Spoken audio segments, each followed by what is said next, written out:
शेफाली जरीवाला शुक्रवार रात को मुंबई में अंतिम सांस लेकर हम सबको अलविदा कह गई। वो 42 साल की थी। शेफाली के जाने के बाद कई तरीके के सवाल खड़े हो रहे थे। पोस्टमार्टम रिपोर्ट का इंतजार चल रहा था। कई बातें जो सामने आई उसमें यह हुआ कि शेफाली की मौत की सबसे बड़ी वजह एंटी एजिंग इंजेक्शन बना। उस दिन वो फास्ट पे थी, व्रत रखे हुए थी और इंजेक्शन भी लिया जिसका कि साइड इफेक्ट हुआ। लेकिन अब एक और बहुत बड़ी चीज सामने आ रही है, बहुत बड़ा खुलासा इस पूरे मामले में सामने हो रहा है। हर कोई जानना चाहता है कि आखिर शेफाली जो कि सुपर फिट थी, अचानक से कैसे उनको हार्ट अटैक आ गया। अब डॉक्टरों को शक है कि शेफाली जरीवाला की मौत का कारण ब्लड प्रेशर में अचानक भारी गिरावट है। पुलिस ने अभिनेता की मौत के वजह में कोई गड़बड़ी से इनकार कर दिया। उन्होंने साफ कहा है कि इसमें कोई फाउल प्ले नहीं है, ना ही कोई चोट के निशान है, ना ही कोई और चीजें हैं। तो ये तो साफ है कि शेफाली जरीवाला जो है उनके साथ कुछ ऐसा फाउल प्ले नहीं हुआ।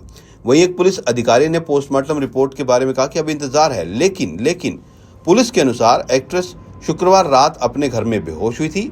उनके पति टेलीविजन अभिनेता पराग त्यागी उन्हें अंधेरी के हॉस्पिटल में लेके आए, जहां डॉक्टर्स ने उन्हें मृत घोषित कर दिया। शुरुआती जांच से पता चला है कि उन्हें कार्डियक अरेस्ट हुआ होगा। बाद में उनके शव को पोस्टमार्टम के लिए जुहू के आर.एन. कूपर अस्पताल में लाया गया था। पुलिस ने बताया कि कूपर अस्पताल के डॉक्टरों को शक है कि शेफाली जरीवाला की मौत का कारण उनका बीपी में यानी रक्तचाप में अचानक भारी गिरावट बना है। पुलिस ने बताया कि अभिनेत्री ने रविवार को अपने घर पर सत्यनारायण की पूजा के लिए व्रत रखा था। उनके पति ने पुलिस को बताया कि एक दिन पहले तैयार किया गया खाना खाने के बाद वो बेहोश हो गई थी। पुलिस ने दिवंगत एक्ट्रेस के पति और परिवार के सदस्यों के बयान दर्ज किए हैं। उनके घर से पंचनामा कलेक्ट करते समय पुलिस ने 2 डिब्बे मिले, जिनमें anti ageing tablet, skin glow tablet और विटामिन की गोलियां थी। एक पुलिस अधिकारी ने कहा है कि अभिनेत्री के परिवार ने कहा कि वो डॉक्टर की सलाह के बिना गोलियां ले रही थी, जिससे उसे कभी परेशानी नहीं हुई। अधिकारी ने कहा कि अभी तक किसी गड़बड़ी का संदेह नहीं है।